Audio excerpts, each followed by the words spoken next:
देर रात फिर हुआ प्रदेश की ब्यूरोक्रेसी में बड़ा फेरबदल। 8 आईएएस और 218 आरएएस अफसरों के तबादले। नई सरकार ने 76 दिन में जारी की 38 सूचियां। करीब 1110 आला अफसर हो चुके हैं इधर से उधर। Rajasthan university for health and science के हॉस्पिटल की आज होगी शुरुआत। सीएम गहलोत करेंगे 500 बेड के हॉस्पिटल की शुरुआत। चिकित्सा मंत्री रघु शर्मा भी रहेंगे मौजूद। शराब दुकानों के लाइसेंस आवेदनों की लॉटरी आज। सभी जिला मुख्यालयों पर निकाली जाएगी लॉटरी। जयपुर में भवानी निकेतन परिसर में होगा आयोजन।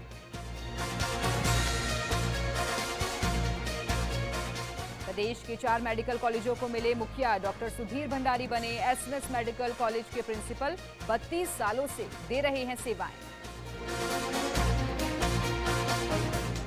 जयपुर एयरपोर्ट पर सोने की हवाई तस्करी जारी। कस्टम ने फिर पकड़ा सोना। बैग के गत्ते में छिपाकर लाया गया था सोना। मिशन 25 के लिए बीजेपी का मंथन जारी। वसुंधरा राजे ने दिल्ली में रामलाल के साथ की बैठक। जिताऊ उम्मीदवारों और बूथ मैनेजमेंट पर हुई चर्चा। बस इंडिया की मुहिम के बाद जागा जेडीए। रिंग रोड पर एनएचएआई को दी क्लोवर लीव के लिए जमीन। स्मार्ट टैरिफ की मिसाल बनेगा जयपुर। लोकसभा चुनाव से पहले बड़े पेयजल प्रोजेक्ट्स की सौगात। पीएचईडी ने वित्त विभाग को भेजे प्रस्ताव। जयपुर, जोधपुर समेत कई जिलों को मिलेगा फायदा।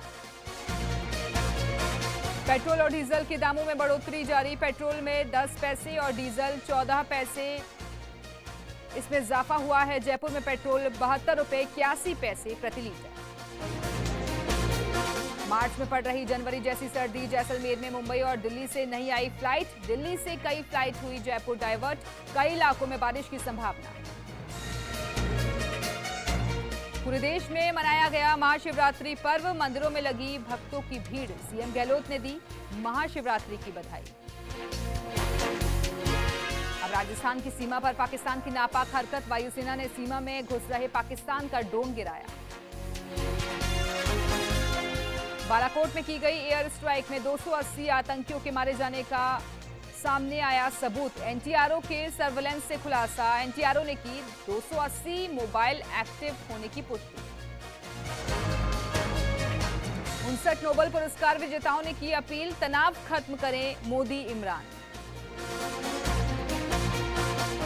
एयर स्ट्राइक पर गरमाई देश की सियासत। विपक्ष ने मांगा एयर स्ट्राइक का सबूत तो अमित शाह बोले एयर स्ट्राइक में ढेर हुए 250 आतंकी।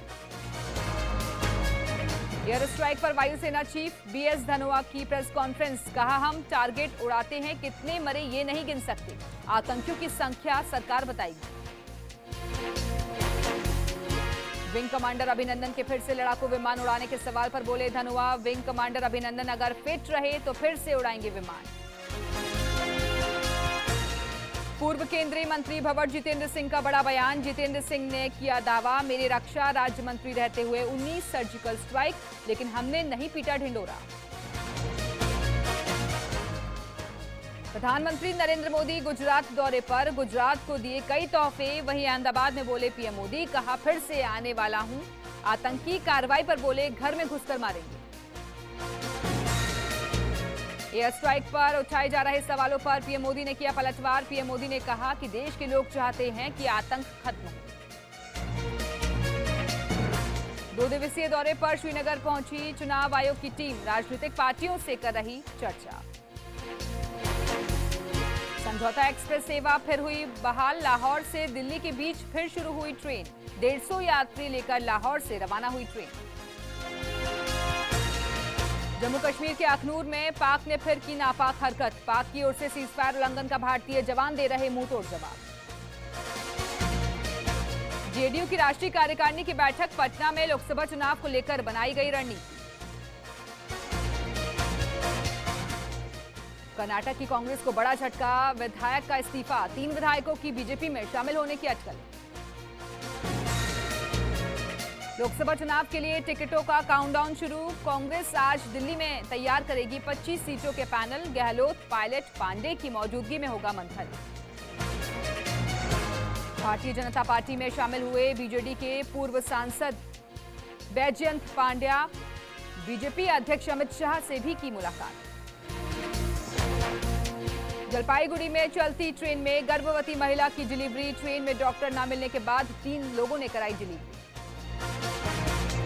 प्रयागराज में चल रहे कुंभ में हुआ अंतिम स्नान। श्रद्धालुओं का उमड़ा सैलाब। सुरक्षा के किए गए पुख्ता इंतजाम।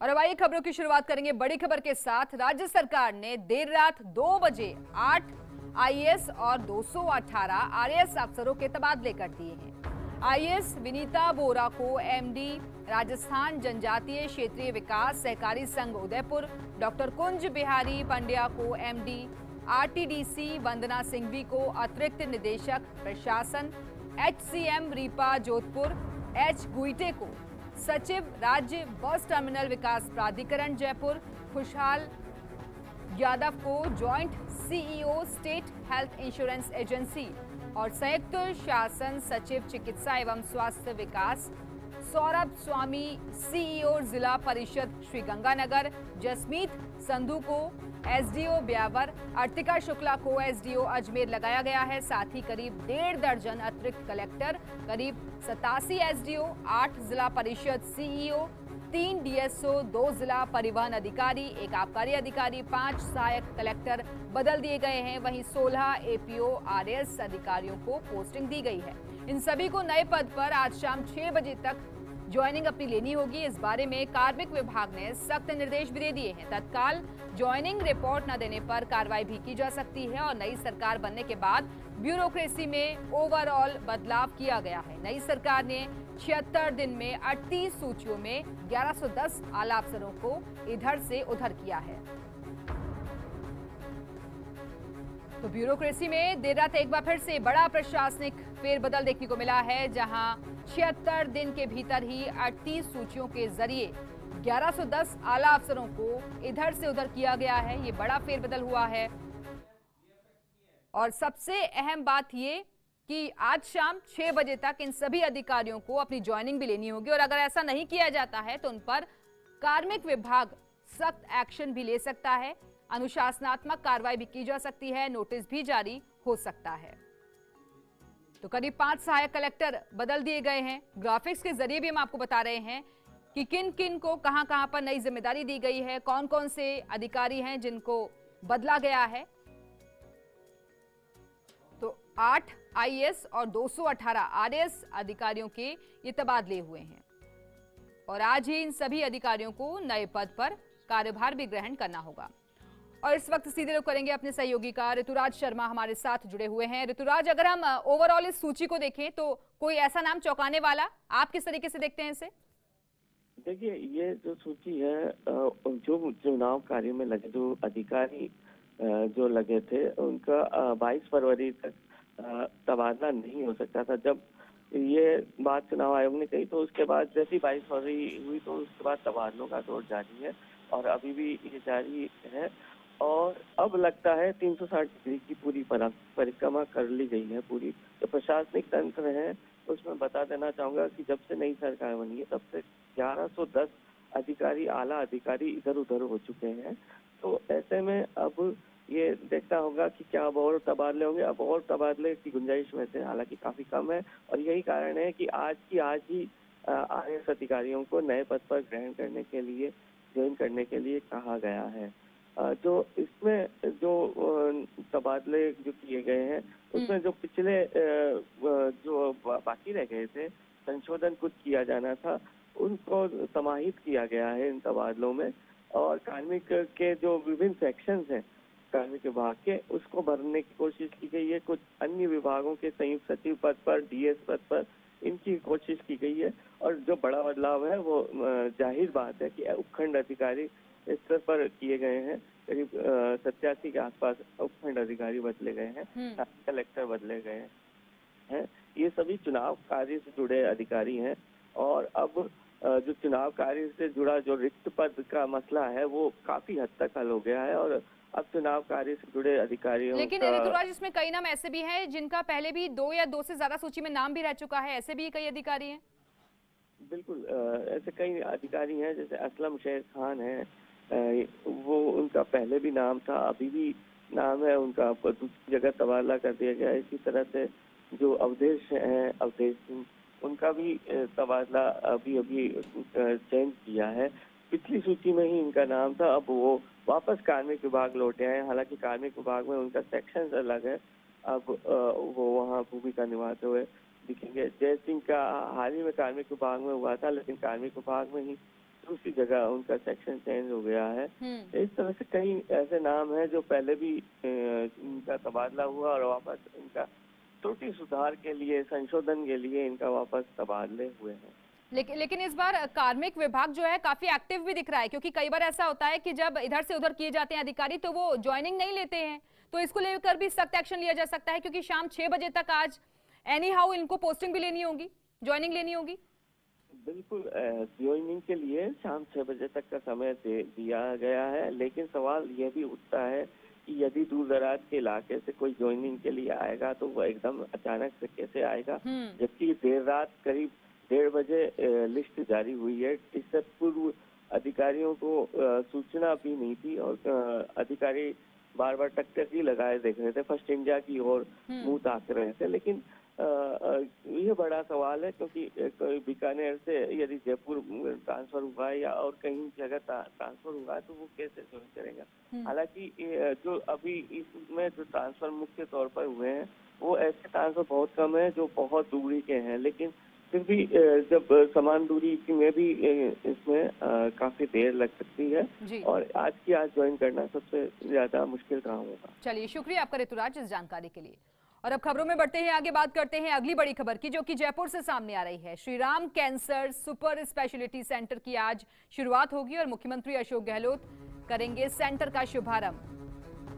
RL स्वर्णकार ऑडिटोरियम में इस कार्यक्रम का आयोजन होगा और मंत्री डॉक्टर रघु शर्मा, BD कल्ला, शांति धारीवाल, बरसाती लाल मीणा, भंवर सिंह भाटी, सुभाष गर्ग, इसके साथ ही PNB के CMD Sunil Mehta, Padma Shri doctor RP Sunawala होंगे कार्यक्रम में शामिल और महात्मा गांधी हॉस्पिटल में बढ़ेगी चिकित्सा सुविधाएं।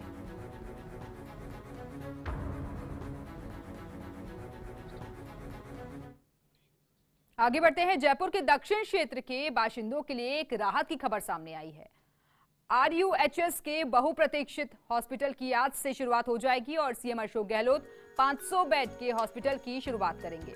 चिकित्सा मंत्री रघु शर्मा भी इस दौरान कार्यक्रम में मौजूद रहेंगे और RUHS परिसर में दोपहर 12 बजे से ये कार्यक्रम शुरू होगा और 150 करोड़ की लागत से तैयार किया गया है ये हॉस्पिटल। और OPD, IPD और इमरजेंसी की मिल सकेंगी अब मरीजों को सेवाएं।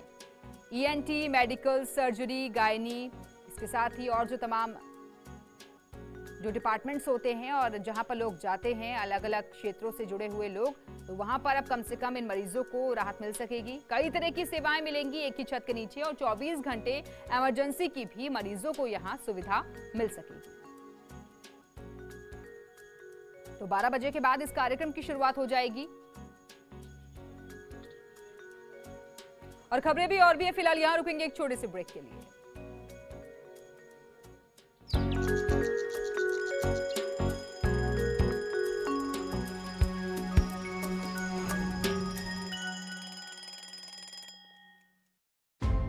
18 महीने पहले किसी ने सोचा भी न था कि एक दिन देश के हर घर तक बिजली पहुंचेगी। ये काम नामुमकिन लगता था, पर इसे मुमकिन बनाया भारत सरकार के संकल्प ने। सौभाग्य योजना के तहत